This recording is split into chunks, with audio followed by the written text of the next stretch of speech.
বয়ান করা অবস্থায় আল্লাহর বান্দা দুনিয়ার সফর শেষ করছে। সে কোনোদিন ভাবে নাই, অথচ সে যখন মাহফিলে করার জন্য বাড়ি থেকে বের হয়ে আইছে, স্ত্রীকে বলে দিছে আমি রাত্রে আসতেছি, না রাত্রে আসতেছি, ঘরের দরজা খুলে দিও, তোমারে বয়ান শেষ করে আমি ফোন দিব।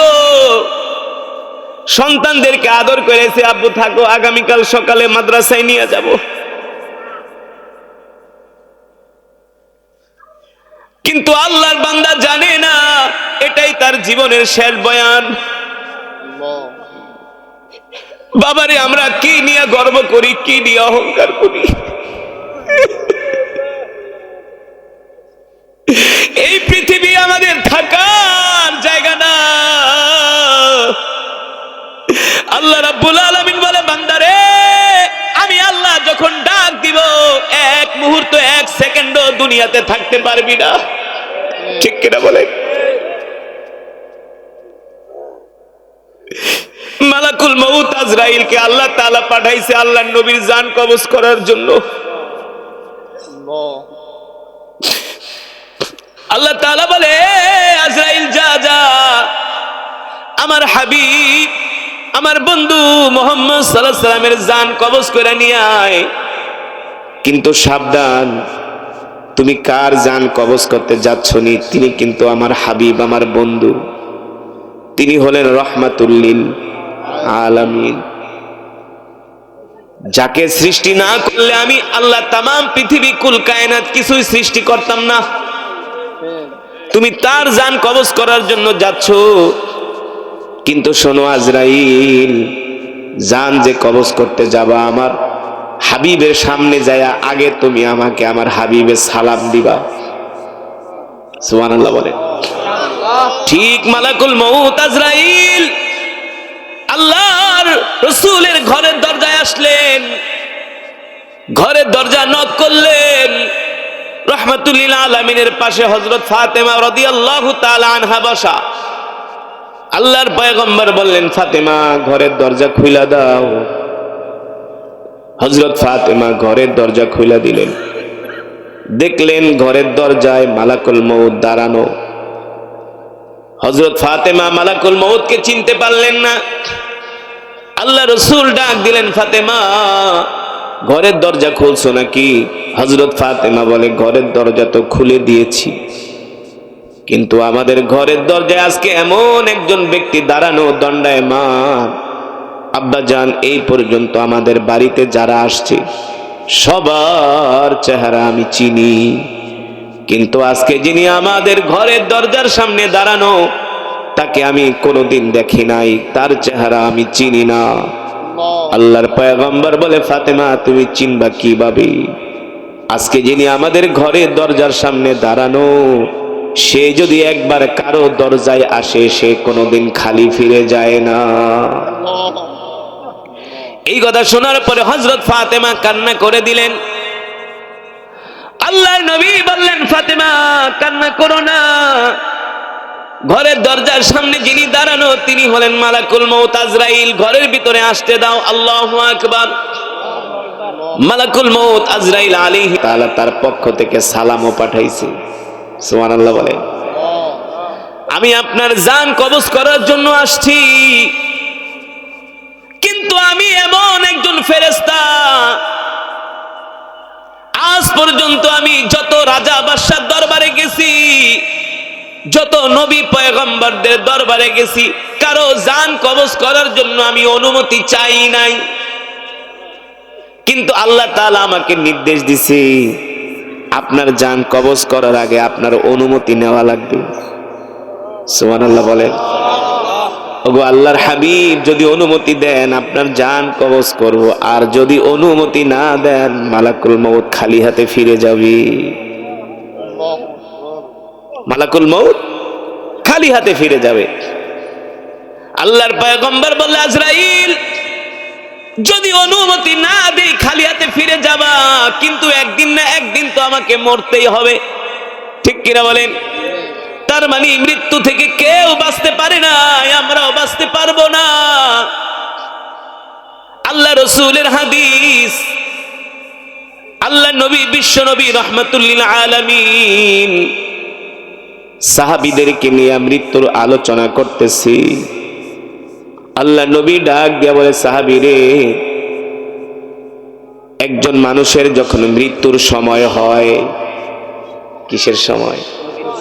মৃত্যুর সময় হয়, ভালো করে খেয়াল করে।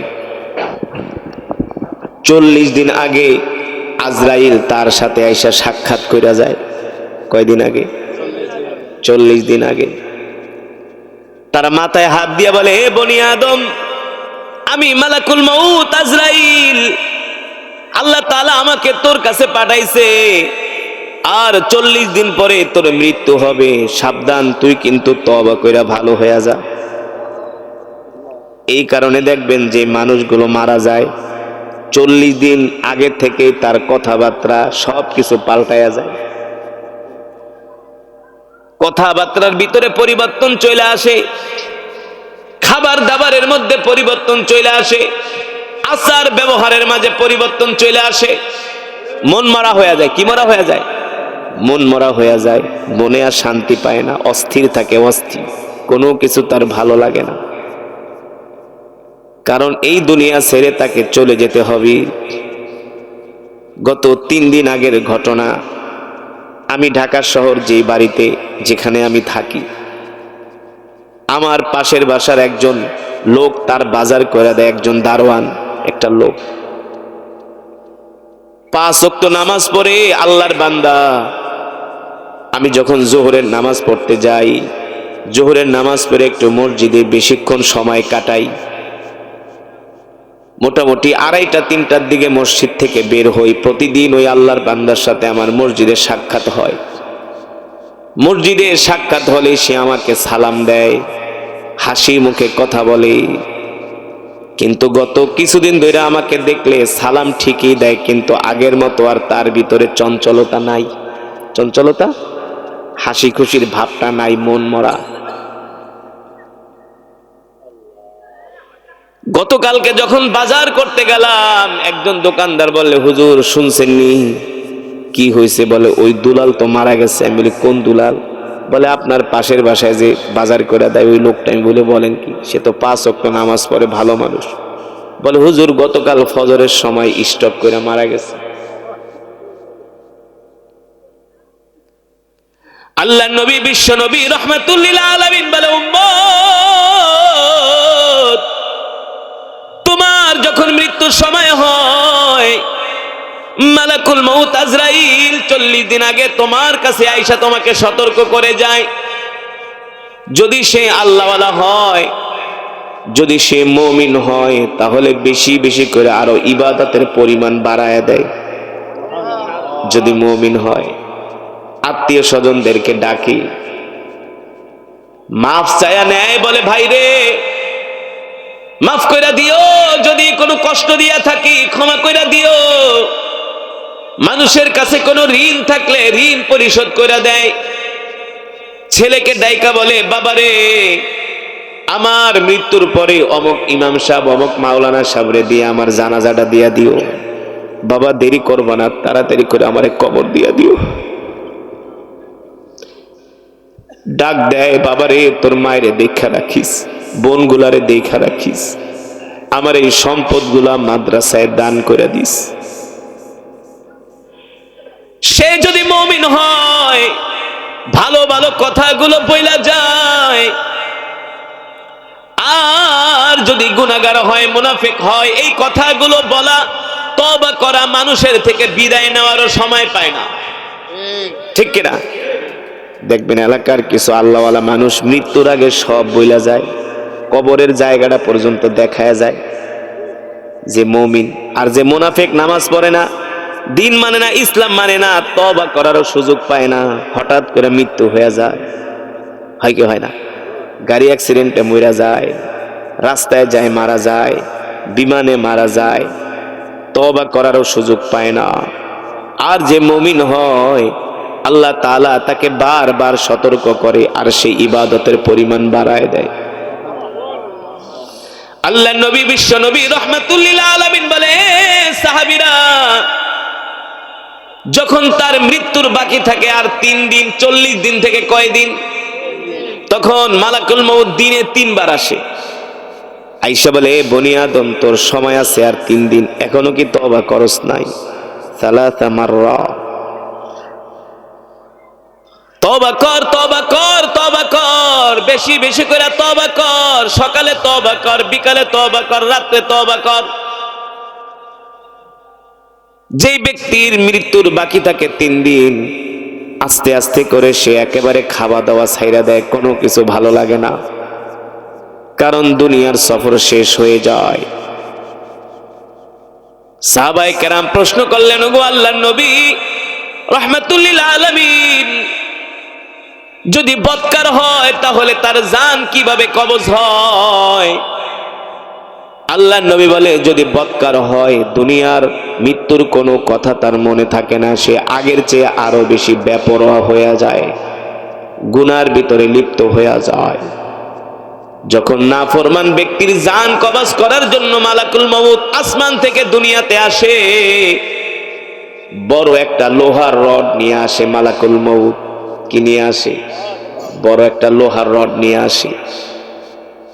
ওই মালাকুল মউতকে দেখার পরে আত্মা ভয় পায়া হৃদয় থেকে একেবারে পায়ের আঙ্গুলের চিপার ভিতরে চলে যায়।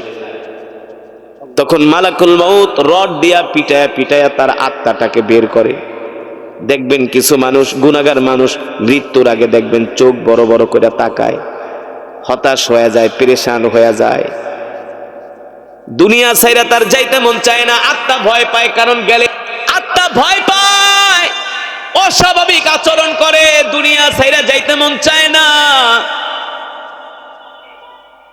এই কথা শোনার পরে হযরত সাহাবায়ে কেরাম বলে, ওগো আল্লাহর নবী, তাহলে তো একজন গুনাহগার, একজন মুমিনের আত্মা অনেক কষ্টের সাথে বের হয়। ওগো আল্লাহর রাসূল, তাহলে আমাদেরকে বলেন, যারা জান্নাতি হয়, যারা মুমিন হয়, তাদের অবস্থা কি হয়? তাদের সাথে মালাকুল মউত কি আচরণ করে? আল্লাহর হাবিব মুহাম্মদ সাল্লাল্লাহু আলাইহি সাল্লাম বলেন, কোন মুমিন ব্যক্তি যিনি আল্লাহকে ভালোবাসে, কোনদিন নামাজ ছেড়ে দেয় নাই, আল্লাহর হুকুম ছেড়ে দেয় নাই, আল্লাহ তাআলার সাথে কখনো নাফরমানি করে নাই, সকাল সন্ধ্যা আল্লাহ তাআলার জিকির করত, কোরআনের তেলাওয়াত করত, মানুষদেরকে ভালোবাসতো, মানুষও তাকে ভালোবাসতো।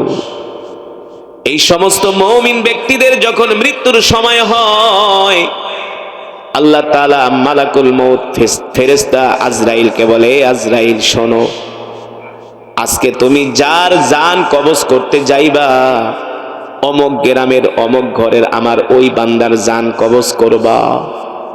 ওই বান্দাটা কিন্তু আমার ভালোবাসার বান্দা, ওই বান্দা কিন্তু আমার পেয়ারা বান্দা, ওই বান্দা আমার কোনদিন আমার হুকুম ছেড়ে দেয় নাই, ওই বান্দা আমার ভয়ে কোনো গুনাহ করে নাই, নাফরমানি করে নাই।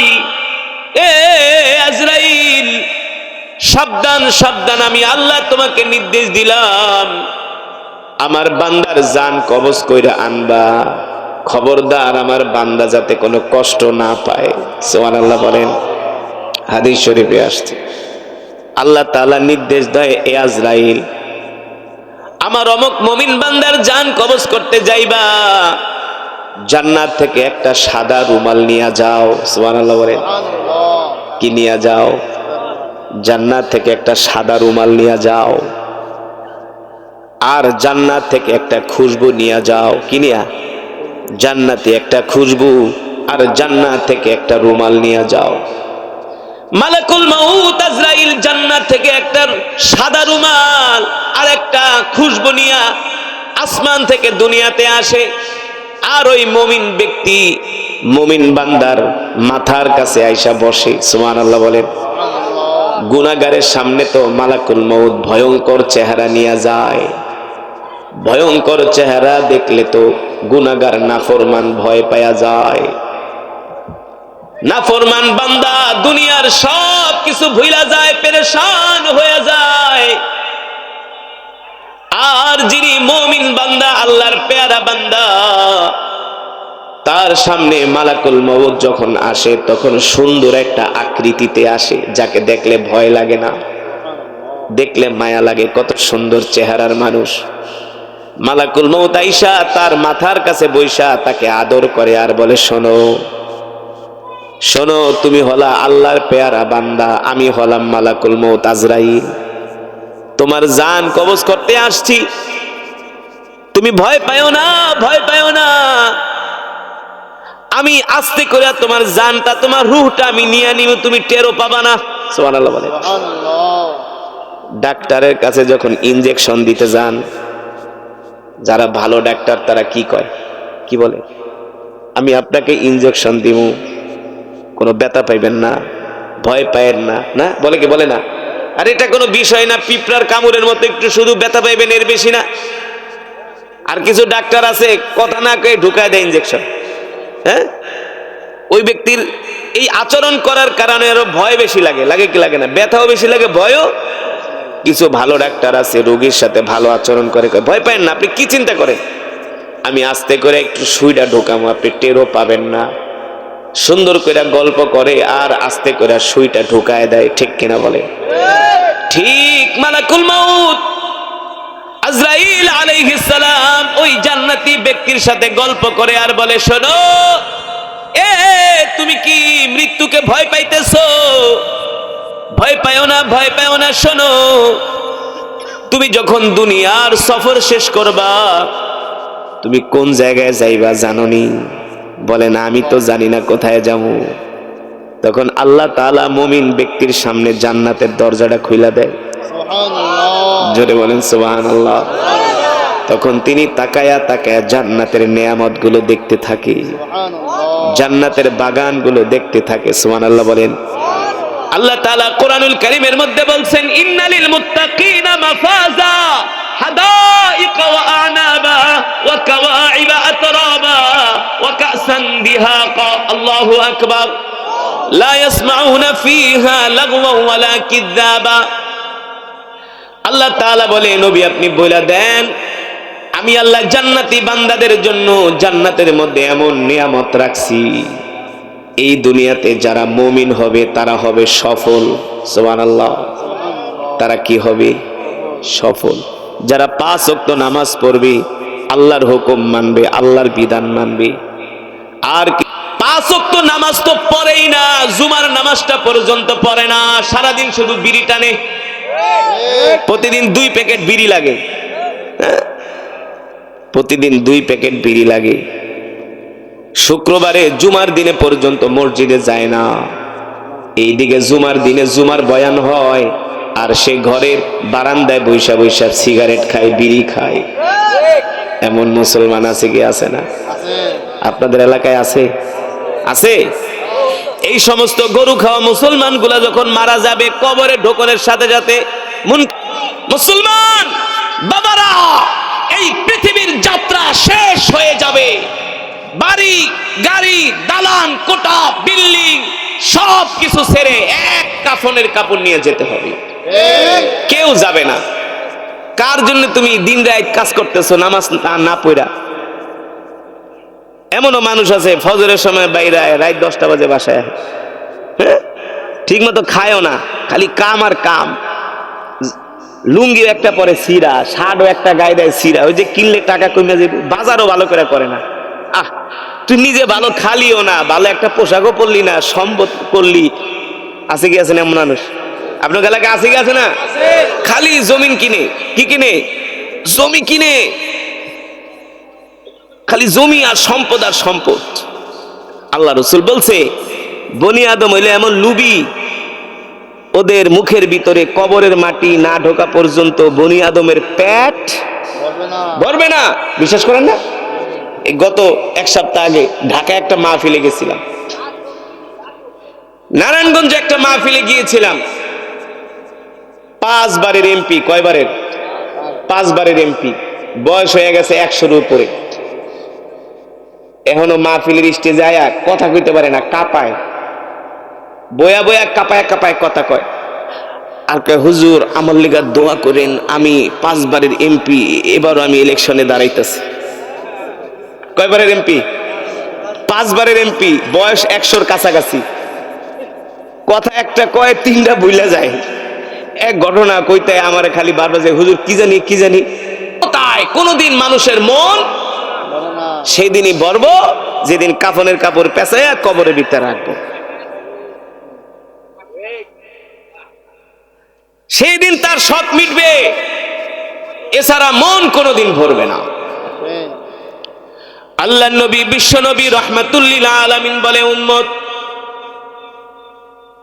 এ উম্মত, তুমি যদি আল্লাহর পেয়ারা বান্দা হও, মৃত্যুর সময় তোমার কোনো ভয় নাই, তোমার কোনো চিন্তা নাই, তোমার কোনো টেনশন নাই। আল্লাহু আকবার। এবার মালাকুল মউত আজরাইল বলবে, দোস্ত শোনো, তুমি ভয় পাও না।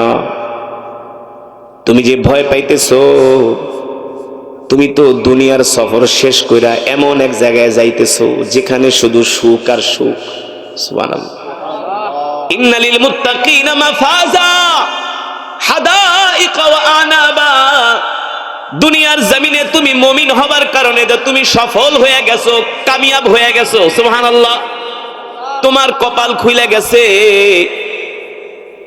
একটু পরে তোমাকে কবরের ভিতরে তোমাকে শোয়ানো হবে, ওই কবরটা তোমার জন্য জান্নাতের বাগান বানায় দেওয়া হবে। সুবহানাল্লাহ।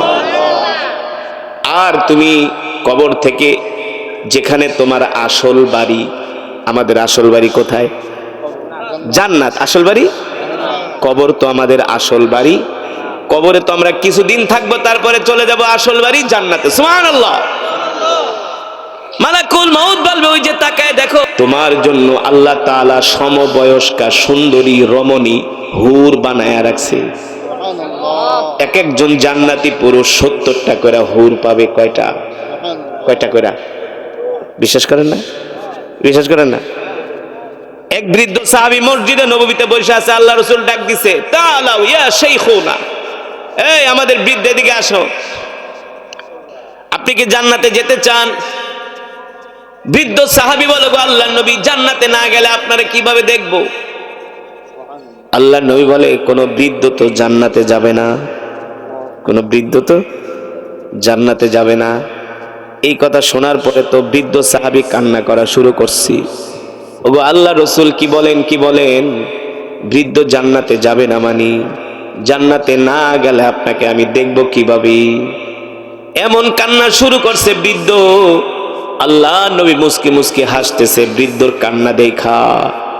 এবার ডাক দিছে, বৃদ্ধ এদিকে আসেন, শোনেন, আল্লাহ তাআলা কোন বৃদ্ধকে জান্নাতে নিবে না, তবে প্রত্যেকটা বৃদ্ধকে আল্লাহ তাআলা মৃত্যুর পরে 25 বছরের যুবক বানায়া জান্নাতের পানি দিয়া গোসল করায়া একেবারে সুদর্শন যুবক বানায়া আল্লাহ তাআলা তাদেরকে জান্নাতে দিবে। প্রত্যেকটা বৃদ্ধরা সেই দিন যুবক হয়ে যাবে। কি হয়ে যাবে? যুবক। কালো চুল থাকবে না, কালো চুল, সাদা চুল থাকবে না, সব কালো হয়ে যাবে। কালো, কারো চামড়া কুচকুচানি থাকবে না, ঘুচিয়ে থাকবে না, চামড়া টাইট ফিট হয়ে যাবে। সুবহানাল্লাহ।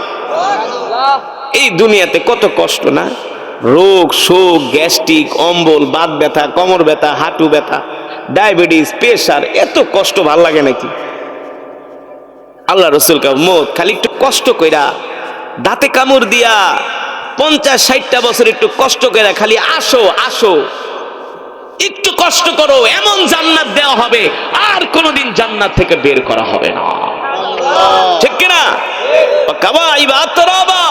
70 টাকা হুর দেওয়া হবে এক একজন জান্নাতীকে। যুবক, কার পিছনে ঘোরো?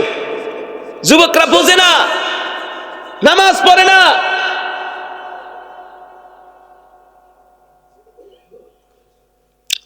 নামাজ পড়ে না, দিন মানে না, ইসলাম মানে না। আহ, অথচ তোমাদের জন্য আল্লাহ কত সুন্দর জান্নাত বানায় রাখছে। ঠিক কিনা বলেন? আল্লাহ নবী বিশ্ব নবী রাহমাতুল লিল আলামিন বলেন, এবার ওই মালাকুল মউত আজরাইল মুমিন ব্যক্তির নাকের কাছে নিয়ে জান্নাতের খুশবুটা ধরবে। কি করবে? আপনারা যখন আতরটা নাকের ভিতরে লাগায় কি করেন? একটা টান দেন না, টান দিলে একটা চোখ দুটা বন্ধ হয়ে যায় না, মানে ঘ্রাণের সুগন্ধির মিষ্টতায়, সুগন্ধির ঘ্রাণে অন্যরকম একটা প্রশান্তি চলে আসে, ঠিক কিনা? মালাকুল মউত আজরাইল যখন নাকের ভিতরে খুশবু ধরবে, জান্নাতের খুশবু ধরার সাথে সাথে একটা টান মারবে, জান্নাতের খুশবুর ঘ্রাণে সে ঘুমায়া যাবে। আর ওই ঘুমের ঘরে মালাকুল মউত আজরাইল তার জান কবজ কইরা জান্নাতের সাদা শুভ্র রুমাল পেঁচায়া তার রূহ নিয়ে আরশে আজিমে চলে যাবে।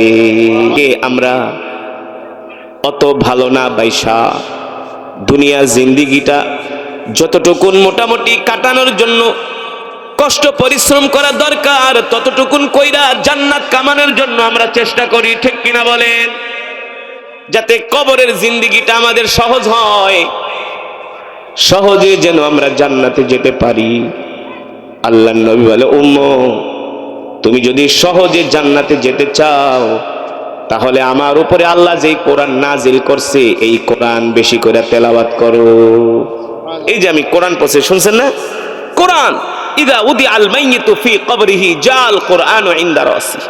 যারা দুনিয়ার জমিনে আল্লাহর কোরআনকে ভালোবাসবে তাদের ইন্তেকালের সাথে সাথে যখন তাদেরকে কবরে শোয়ানো হবে, ওই কবরে কোনো বাতি থাকবে না, কোনো দরজা নাই, জানালা নাই, অন্ধকার ঘর, মাটির ঘর। যখন তাকে কবরের ভিতরে শোয়ানো হবে, অন্ধকার কবরের মধ্যে সাথে সাথে আল্লাহর কোরআন তার মাথার সামনে যায় দাঁড়ায় যাবে। সুবহানাল্লাহ। ইদা উদি আল মাইয়িতু ফি কবরিহি জা আল কোরআন ইনদা রাসিহি। তার মাথার সামনে দাঁড়ায় যাবে, দাঁড়ায় তার কবরটাকে আলোকিত করবে। কোরআন, কোরআন কি? কোরআনুল কারীমের এমন একটা সূরা আছে, আল্লাহ রাসূল বলছেন এই সূরা যদি কেউ প্রতিদিন এশারের নামাজের পরে তেলাওয়াত করে, সেই সূরা বলতেছে তুমি যদি আমাকে প্রতিদিন এশারের নামাজের পর তেলাওয়াত করো, আল্লাহ যদি তোমারে জান্নাত না দেয় আমি আল্লাহর সাথে ঝগড়া করব। সুবহানাল্লাহ। আর জোরে বলেন সুবহানাল্লাহ। আল্লাহ আপনি কেন জান্নাত দিবেন না? জান্নাত আপনাকে দিতে হবে, কারণ সে আমাকে ভালোবাসছে। ওই সূরার নাম হলো সূরাতুল মুলক। কোন সূরা? সূরাতুল মুলক। এই সূরা আপনারা ইশারের নামাজের পরে তেলাওয়াত করবেন প্রতিদিন, প্রতিদিন। ইন্তেকালের পরে আল্লাহ বিনা হিসাবে জান্নাত দিয়ে দিবে। তাহলে আমরা 5 ওয়াক্ত নামাজ সূরাতুল মুলক আমরা তেলাওয়াত করব। রাজি আছেন ইনশাআল্লাহ? কবরে তার কোনো কষ্ট হবে না, তাকে আল্লাহ বিনা হিসাবে জান্নাত দিয়ে দিবে। আল্লাহর কোরআন বলবে তুমি চিন্তা করো না, তুমি ঘুমাও, আল্লাহ হাসরের মাঠ কায়েম করবে। আল্লাহর কোরআন বলবে শোনো, তোমাকে আমি ছেড়ে যাব না, যতক্ষণ পর্যন্ত তোমাকে আমি জান্নাতে পৌঁছে দিতে না পারবো ততক্ষণ পর্যন্ত আমি তোমাকে ছেড়ে যাব না। পুলসিরাত পার করে দিবে আল্লাহর কোরআন তার হাত ধইরা। পুলসিরাত কি করবে? পুলসিরাত।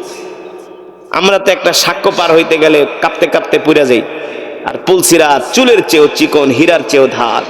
1000-এর ভিতরে 999 জন সিটকে জাহান্নামে পড়ে যায়। আল্লাহর কোরআন বলে তুমি চিন্তা করবে না, তুমি আমাকে ভালোবাসো, আমি তোমার হাত ধরে পুলসিরাত পার করে জান্নাতে ঢুকাই দিব। তাহলে আমরা আমলি জিন্দেগি গঠন করব তো বাবারা? ইনশাআল্লাহ। 5 ওয়াক্ত নামাজ। নামাজ কয় ওয়াক্ত? জোরে বলেন কয় ওয়াক্ত? 5 ওয়াক্ত নামাজ পড়বো আমরা জামাতের সাথে ইনশাআল্লাহ। কে কে 5 ওয়াক্ত নামাজ পড়বেন হাত উঠে আল্লাহকে দেখেন, হাত সোজা করেন, একটা ডাক দেন ইয়া আল্লাহ। আরো জোরে বলেন ইয়া আল্লাহ। ওয়াদা করলাম আর কোনদিন নামাজ ছেড়ে দিব না। আল্লাহ আমাদের কবুল করে নেন। হাত নামা। কয়েকটা নামাজ পড়বেন? 5 ওয়াক্ত নামাজ জামাতের সাথে সকাল সন্ধ্যা কোরআন পড়বেন, জিকির করবেন, গুনাহ করবেন না, হারাম থেকে বেঁচে থাকবেন, এতটুকু আমল করেন, দেখবেন আল্লাহ সহজে জান্নাত দিয়ে দিবে ইনশাআল্লাহ। তাহলে কুল্লু নাফসিন যায়িকাতুল মাউত, কুল্লু নাফসিন যায়িকাতুল মাউত। وقال رسول الله صلى الله تعالى عليه وسلم أكثر الذكر هذه من لذات الموت أو كما قال النبي عليه الصلاة والسلام فقد قال الله تبارك وتعالى إن الله وملائكته يصلون على النبي يا أيها الذين آمنوا صلوا عليه وسلموا تسليما محبت प्यारा नबी जी शाने दुरूद इब्राहिम पढ़ी अल्लाहुम्मा सल्लि अला मुहम्मद व अला आलि मुहम्मद पढ़े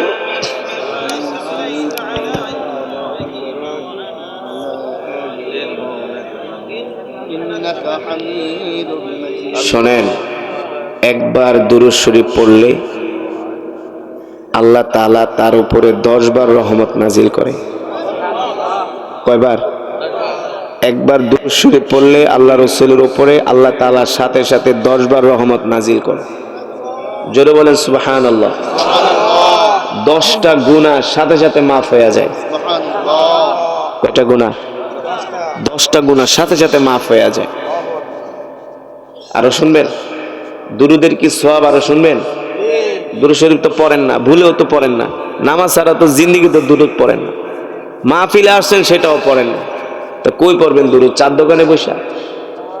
দুরুদ পড়ার সময় পাগল হয়ে যাবেন দুরুদ পড়তে পড়তে। আপনার দুরুদ পড়ার ভাব দেখলে বোঝা যাবে যে আপনি রাসূলের একজন আশিক। এই যে আস্তে আস্তে দুরুদ পড়লেন, খুব কষ্ট পাইলাম দেখে না, রাসূলের আশিকরা এইভাবে দুরুদ পড়ে না। দুরুদের আওয়াজ শুনলে রাসূলের আশিকরা পাগল হয়ে যায়। আর করতেছেন? হ্যাঁ, আল্লাহু আকবার। আল্লাহ রাসূল বলছে, উম্মত তুমি যদি আমার প্রতি একবার দুরুদ পড়ো, আল্লাহ তাআলা তোমার উপরে 10 বার রহমত নাজিল করবে, 10টা গুনাহ maaf করে দিবে। জান্নাতে যাওয়ার জন্য আল্লাহ তাআলা তার রাস্তা 10 কদম আগায় দিবে। একবার দুরূদ শরীফ পড়বেন, আল্লাহ 10 কদম রাস্তা আগায় দিবে। আল্লাহ রাসূল বলে, উম্মত তুমি কি আমার সাথে জান্নাতে আমার কাছাকাছি থাকতে চাও? কে বলছেন? আল্লাহ রাসূল। কে বলছেন? আল্লাহ রাসূল বলছেন, উম্মত তুমি কি জান্নাতে আমার কাছাকাছি থাকতে চাও? সুবহানাল্লাহ বলে। রাসূলের একজন সাহাবী, নাম রাসূলের গোলাম, রাসূলের খাদেম হযরত সাওবান রাদিয়াল্লাহু তাআলা আনহু। নাম কি? সাওবান রাদিয়াল্লাহু তাআলা আনহু, রাসূলের সাহাবী, রাসূলের খাদেম। সাওবান রাদিয়াল্লাহু তাআলা আনহু একদিন আল্লাহ রাসূলের মজমায় বসে কান্না করতেছে মানে কি, চোখ দিয়ে অজর ধারে পানি পড়তেছে, মনে হয় যে তার চোখ থেকে পানির সাথে রক্ত বের হচ্ছে, এমন ভাবে কান্না করতেছে। আল্লাহ রাসূল ডাক দিয়েছে, তাআলা ইয়া সাওবান লিমা তাবকি, এ সাওবান তুমি কাঁদো কেন? আমি কি তোমাকে কোনো কষ্ট দিছি? তুমি কি আমার কোনো আচরণে কষ্ট পেয়েছো? সাওবান রাদিয়াল্লাহু তাআলা আনহু বলে, আল্লাহ রাসূল আপনি তো রাহমাতুল লিল আলামিন, আপনি আমার মনে কষ্ট দিবেন মানে? ফিদাকা আবি উম্মি ইয়া রাসূলুল্লাহ, আল্লাহ রাসূল আপনার জন্য আমি সাওবান জীবন দিতে পারি, শুধু জীবন দিতে পারি না, আপনার জন্য আমার মা বাবা কুরবান হয়ে যায়। জোরে বলেন সুবহানাল্লাহ।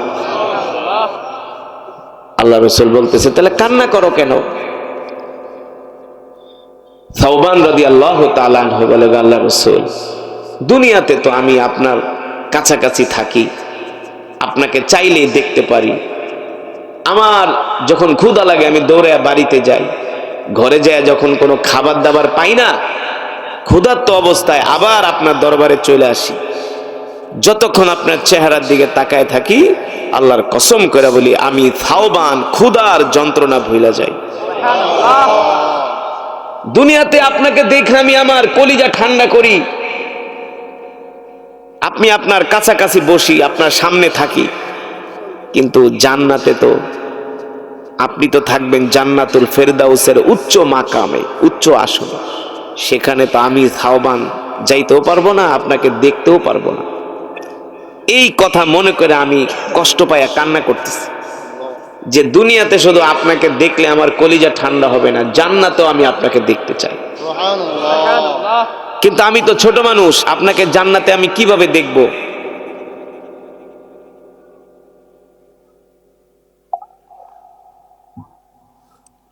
জান্নাতে আমি আপনাকে কিভাবে দেখব? এই কথা বলে সাওবান রাদিয়াল্লাহু তাআলা আনহু কান্না করতেছেন।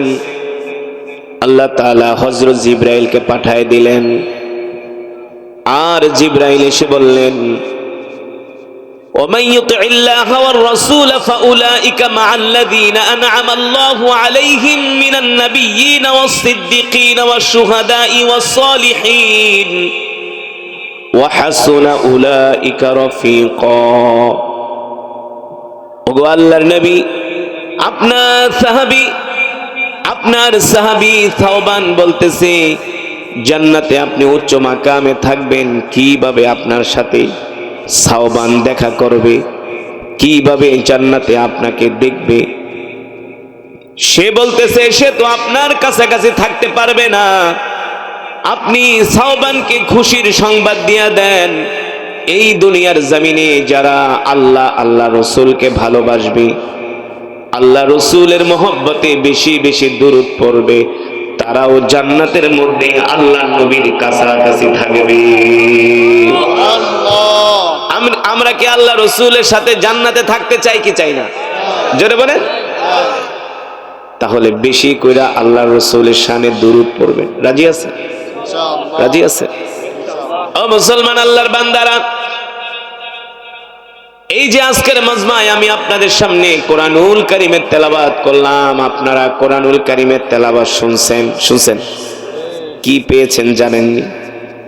আমি আল্লাহর কোরআন পড়েছি, আপনারা শুধু কান লাগিয়ে লাগিয়ে কোরআনের তেলাওয়াত শুনেছেন। আল্লাহ তাআলা আমাদের প্রত্যেকের আমলনামায় 10টা করে নেকি দান করেছেন। এক এক হরফে 10 নেকি। সুবহানাল্লাহ বলেন।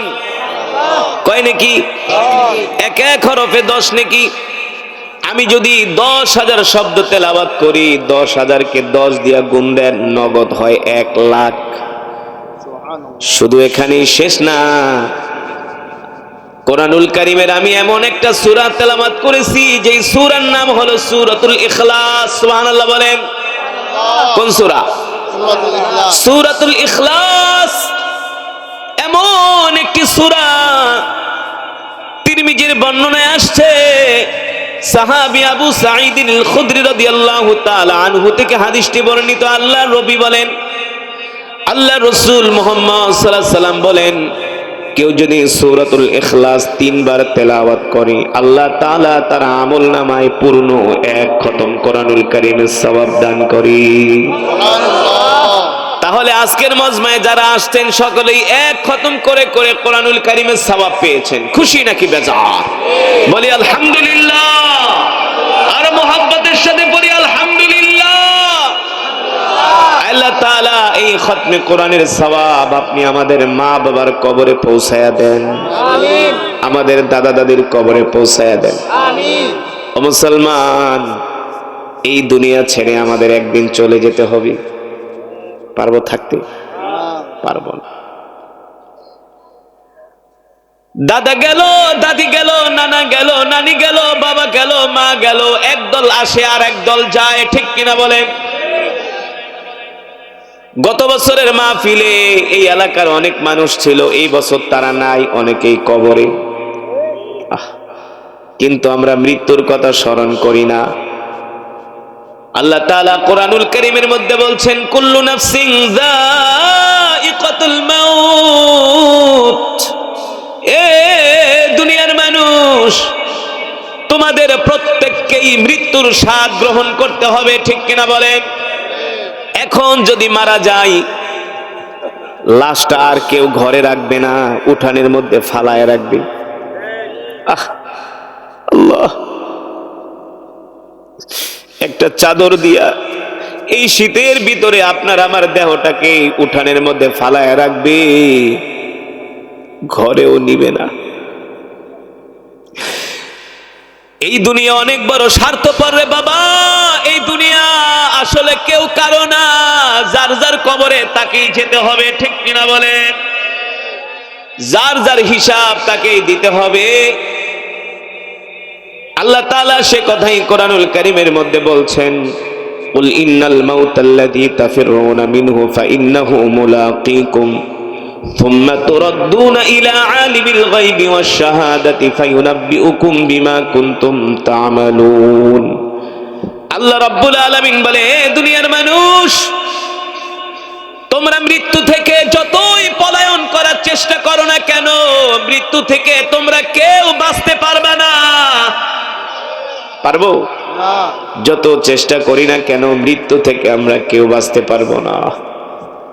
প্রতিটা সেকেন্ড, প্রতিটা মুহূর্ত মৃত্যু আমাদেরকে তাড়া করে বেড়াচ্ছেন, ঠিক কিনা বলে? কিন্তু আমরা মৃত্যুর কথা মনে করি না, মৃত্যুর কথা আমরা স্মরণ করি না।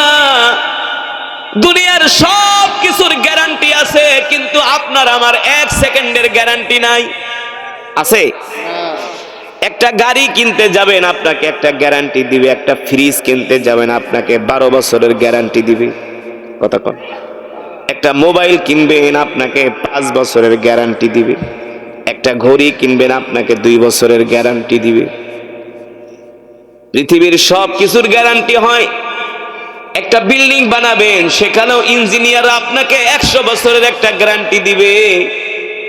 কিন্তু আপনার আমার এই সুন্দর দেহ, এই শরীরের পৃথিবীর কোনো মানুষ গ্যারান্টি দিতে পারবে না, ঠিক কিনা বলে? যে আপনি আমি কতদিন বাঁচবো, কতদিন দুনিয়াতে থাকবো, কেউ বলতে পারবে না। দেখলাম এই যে গতকালকের আগের দিন একজন আলোচক বয়ান করতে করতে স্টেজের ভিতরেই মারা গেছে। দেখছেন আপনারা? দেখছেন না? ওয়াজ করতেছে উত্তরবঙ্গের লালমনিরহাটে, ওয়াজ করতেছে। ওয়াজ এই কথা বলার পরে আবরাহার বাহিনী দলে দলে ভাগ হয়ে তারা চতুর্দিক থেকে কাবাকে ঘিরে ধরলেন। কাবার দিকে